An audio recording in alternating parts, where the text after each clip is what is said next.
I think we can all agree that Fast and Furious is a great franchise, if we only look at the first three movies and forget all of the other ones. I have watched these movies quite a few times, but I never thought about what an impact it had to the car culture across the whole world. The Fast and Furious premiered on June 18th, 2001. At that time, I was 6 months old, did not care about cars at that point, but some years later, a perfect mix of things happened. I don't remember how, but I got my hands on Need for Speed Most Wanted, and I saw Fast and Furious on TV for the first time, and that ignited my passion for cars. I don't know how many, but I know that the same thing happened to a countless amount of people. I remember seeing Brian's car for the first time in the movie, not even knowing what that car was, and thinking, that thing looks awesome. Matter of fact, at that age, I did not know a single thing about JDM cars. So I was like, I like what I see, but I don't know what I'm looking at. While doing some research, I actually found out something funny. I was trying to see if there was anybody else who was up for the main character roles, because most of the time there are multiple candidates for said role. Timothy Olyphant was initially wanted for Dom Toretto, while Mark Wahlberg, Christian Bale, and Eminem were considered for Brian O'Connor.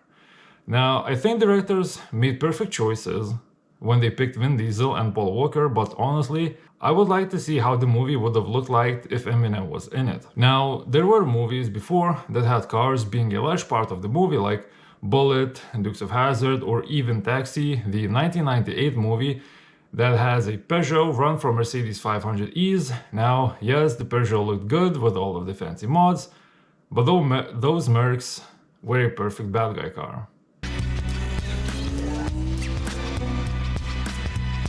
So why did this franchise have such an impact that the other movies did not? Well, I think it's the sheer amount of cars and the fact that they are celebrated in the movie. And the fact that there were cars that we did not know or have seen before, or at least I did not. Like, when I saw Brian's Green Eclipse, I had no idea what I was looking at. It had a big wing, a nice body kit, some liveries, but what car that was? No clue. At that time, they were just something different, something new. Like, even the VR6 Jetta that Jesse drove, like, Volkswagen is the shit where I live, but I never saw anything close or even similar to it. The only time I saw something like those cars was in Most Wanted or other Need for Speed games. I have some very vague memories of seeing some cars with liveries and body kits in a shopping mall, but I was so little and those memories are so vague that I have no idea what I saw. To sum this up, the first movie made imports cool. Quite a few cars are more popular now than they were brand new. And that reflects on prices too. For example, in 1993, a Mark IV Turbo Supra was slightly below $34,000, adjusted to inflation that's around 70 or 80k, but now they're going for the same 70 or 80, and low mileage ones and pristine condition Supras go for much higher than that. I did a quick search on Cars on Bids, not sponsored or anything, and I found a 1995 Mark IV Supra with less than 10,000 miles and manual transmission sold for $162,000. I would dare to say that a large amount of this car's value is from the hype and love created by Fast and Furious. The second movie seems to go another step with even flashier cars, if that's even possible. And they also crushed a very beautiful Saleen Mustang. I wish they gave that car a better role, as I myself am a New Edge guy. Roast me all you want, but a 2002 New Edge Mustang was my first car. It was a crappy, rusty car, but it has a lot of sentimental value for me. Getting back on topic, they dragged JDM cars into the mainstream. A subculture was turned global. Suddenly spoilers, body kits, both good and bad, also wild paint jobs became popular. Of course, not all things were good. Fake vents, stick-on badges, exhausts louder than the car is fast.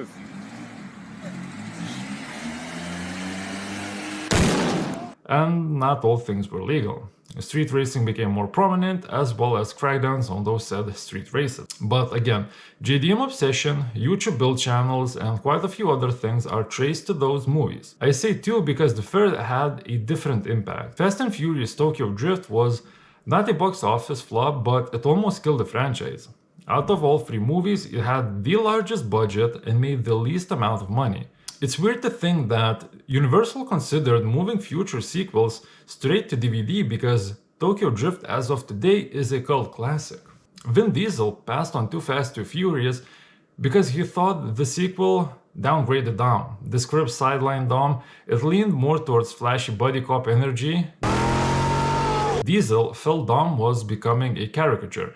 He passed because he didn't want the tough, grounded street racer to turn into a cartoon. Ironically, that's exactly what the franchise became later, but on his terms. He wanted producer-level control and be taken seriously as a leading man. Universal wouldn't give him that. Creative authority, producer credit, or script influence. So he walked.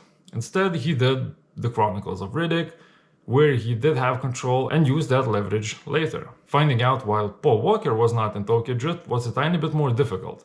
The best thing I could find was him saying in an interview, politics, studio stuff, and regime decision. Not sure what it means, take it the way you understand it. So basically, Tokyo Drift was a soft reboot. The first two movies showed us cars and everything about them. But Tokyo Drift showed us a different way of driving. Drifting.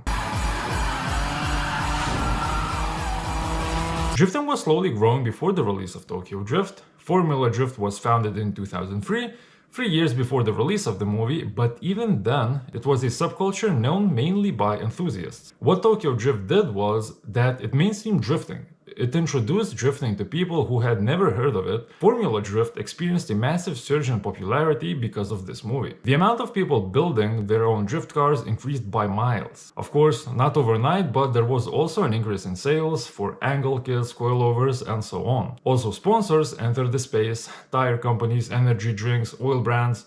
Drifting became monetizable. I don't know how much, but I imagine tire companies profited an insane amount because if you drift yourself, you know how fast you can go through a set of tires. All of this from a movie that didn't do that well in the beginning.